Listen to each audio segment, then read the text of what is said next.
નમસ્કાર, વસિષ્ઠ જીત કી Raah it's a true inspirational strategic video સિરીઝની અંદર હું ફરીથી આપ સૌનું હાર્દિક સ્વાગત કરું છું. એપિસોડ નંબર 9 એટલે કે જીત કી રાહ number 9, make a summary notes.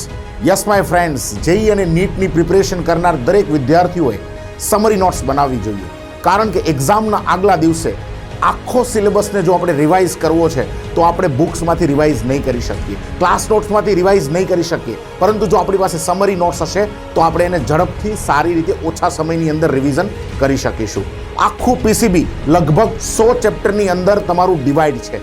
11 અને 12ની હું વાત કરું તો આખું આ પીસીબી 100 ચેપ્ટર્સ તમારી પાસે 3 થી 4 પેજમાં એક ચેપ્ટરની હું વાત કરું તો આખું પીસીબી તમારી પાસે 400 પેજની અંદર રેડી હોવું જોઈએ. અને આ પીસીબીને આ 400 પેજની જે બુક છે, જે તમારી સમરી નોટ્સ છે, જેને તમારે વારંવાર રિવાઇઝ કરવાની છે. મેં તમને પ્રથમ એપિસોડની અંદર જ કીધું હતું કે your rank, your selections is directly proportional to number of revisions. તો આ સમરી નોટ્સની મદદથી તમે ઘણી વખત તમારો સિલેબસને રિવાઇઝ કરી શકો છો. તો આ છે જીત કી રાહ, મેક અ સમરી નોટ્સ.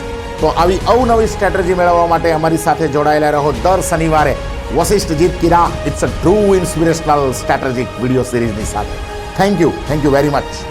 વસિષ્ઠનો છે એક જ એમ, Only M's, only M's.